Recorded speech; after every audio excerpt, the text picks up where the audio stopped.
Dear Earth2 community, I had a lot of questions about Rashid Mansoor, and I thought it would be a good idea to do a deeper dive onto the man with the plan for helping Earth2 to create the metaverse. I started to do a little investigating as I wanted to know more about the mindset of the brain that claims to have the code to break in the problem that devs have been dealing with for years, and that is hosting more than about 100 people, the 100 person threshold. What I have learned so far has amazed me. The problem with CCUs, our concurrent users, is the graphics load.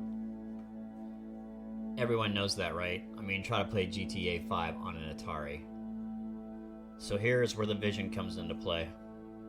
If I understand correctly, the answer is AI, artificial intelligence creating the actual world around you. It creates the clouds, the weather, the blades of grass, etc., etc.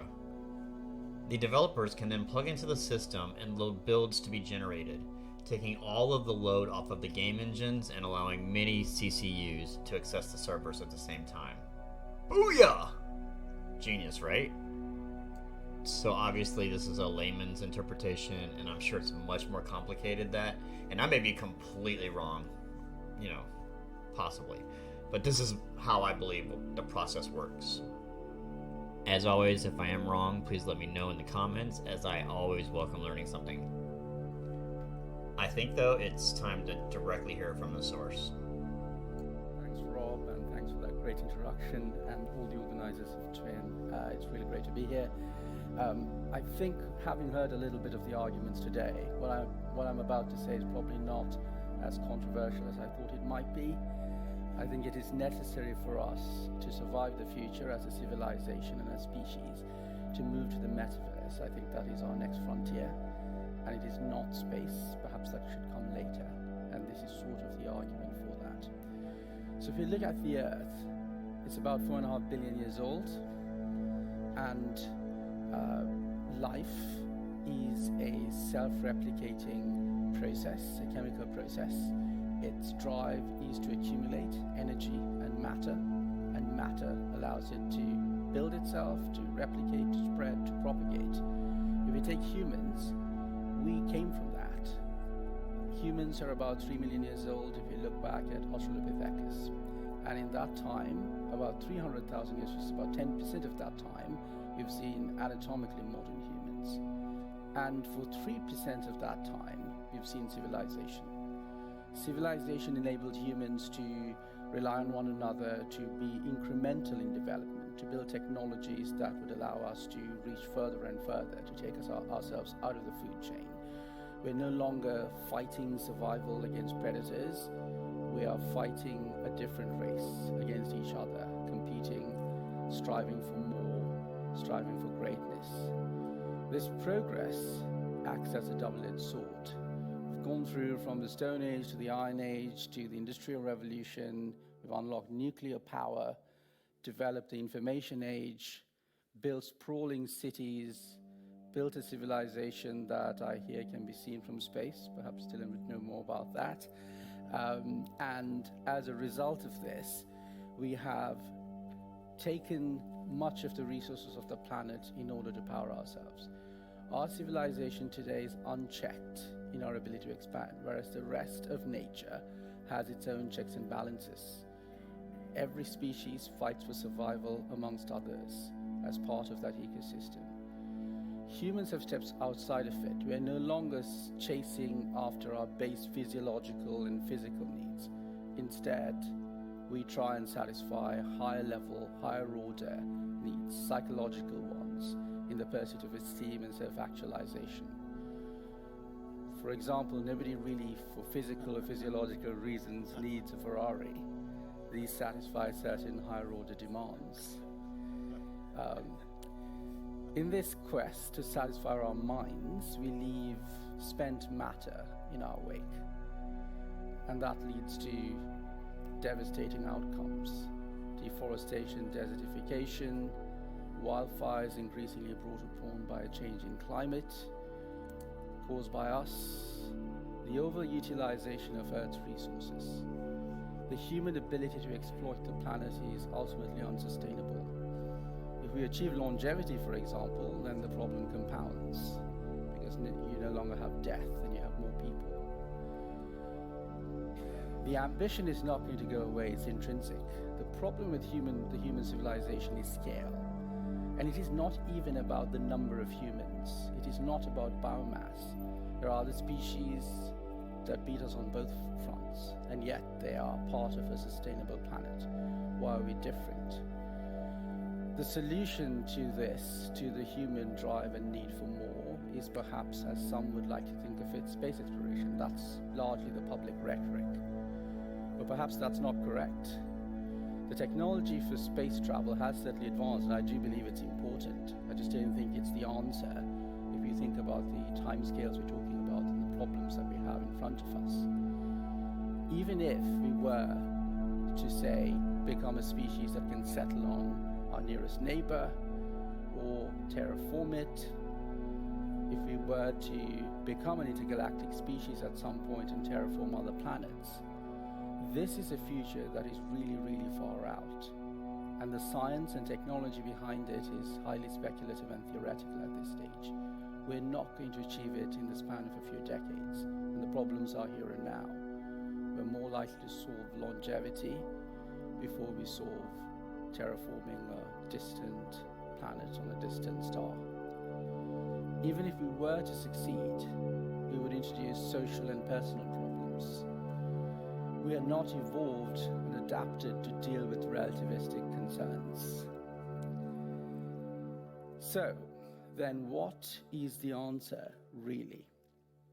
Well, let's say that we were successful in finding an exoplanet, traveling to it, settling it, terraforming it. We're talking about centuries for doubling our capacity, and that's with perfect exploitation of that planet. So the upper bound is a 2x for something that's centuries away. We're talking about centuries for doubling our capacity, and that's with perfect exploitation of that planet. So the upper bound is a 2x for something that's centuries away. Perhaps the answer, the alternative, is a digital one. And Rob talked about this today. It is inevitable that in the near future we are going to have virtual reality that is indistinguishable from physical. What is the upper bound when we move psychological needs of humankind to the virtual?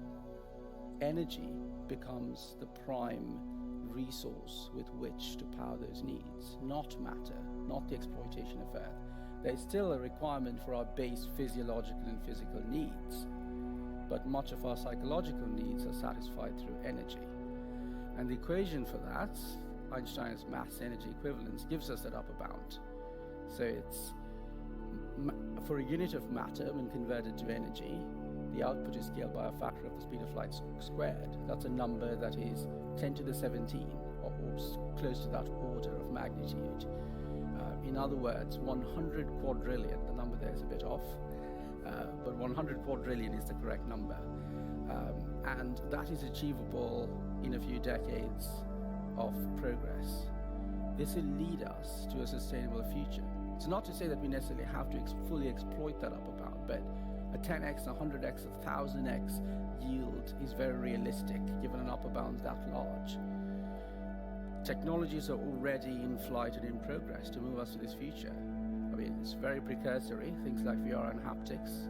Perhaps the next stage is certainly neuroprostheses, interfaces of novel kind that helps us not distinguish between what we are experiencing in the virtual and the physical. And then, of course, humans, we evolved to be territorial just like animals. We need ownership. Things like scarcity matter to us.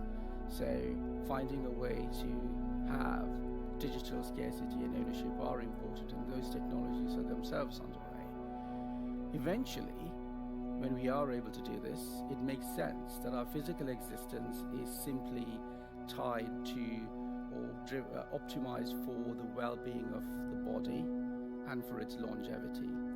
And we satisfy our psychological needs in another realm altogether. Many traditional problems that are difficult to overcome given physical constraints become trivial as a result. For example, teleportation. Even if we achieve teleportation in the physical world, even theoretically speaking, there are problems. You're likely creating a replica of yourself, not really moving from A to B. But in the virtual, these problems just go away. On a more pragmatic note, industries such as enterprise, medicine, and others, entertainment being the front runner, or gaming, I guess, to be more specific, is the one that's pushing at the frontier of this technology today. There are many rewards and benefits to be had on these frontiers. So what we're working on at Metagravity is really solving the problem of building large realities. It's lost on many, but the server technology for multiplayer experience is not that advanced today. You can really have about 100 people in a shared reality. But if you take a website like Facebook, there are 1.5 billion users monthly active. It's easy on the web, it's very difficult when you have a real-time shared reality, and that is the problem that Metagravity is working on. How do we build virtual worlds of arbitrary simulation scale and do that with great computer efficiency, minimize energy consumption, and an ease of use that looks something like multiplayer game development today.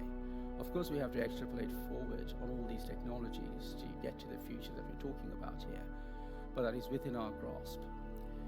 So here is a demo. Will it play if I press the green button? Yeah, okay. Here's a tech demo that we built with the architects at Zaha Hadid.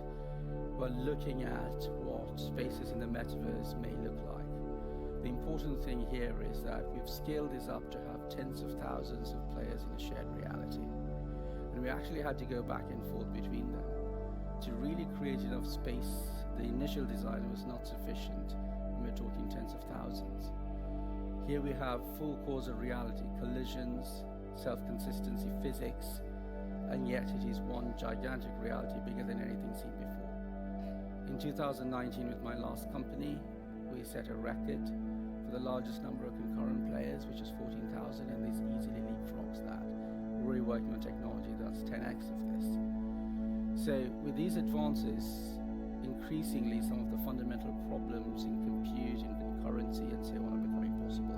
There are other advances that will take us there. So finally, I'd like to leave you with a thought that as a civilization, if we are to survive, we must navigate towards a matter-efficient existence. So there you have it from the source. There's a lot to unpack there, and I don't know about you, but seeing all those abbeys, I was like, whoa. Generative AI is already in so many things we do, see, and hear. Every day we have to do a double check to make sure what we are seeing is actually real. That in itself already proves that technology works inside the brain as a signal of stimulation.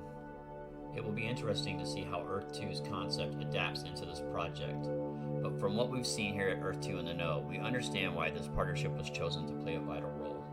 I mean, just look at it. We don't want to clutter this video, as we feel the post's goal is to share information directly from the source.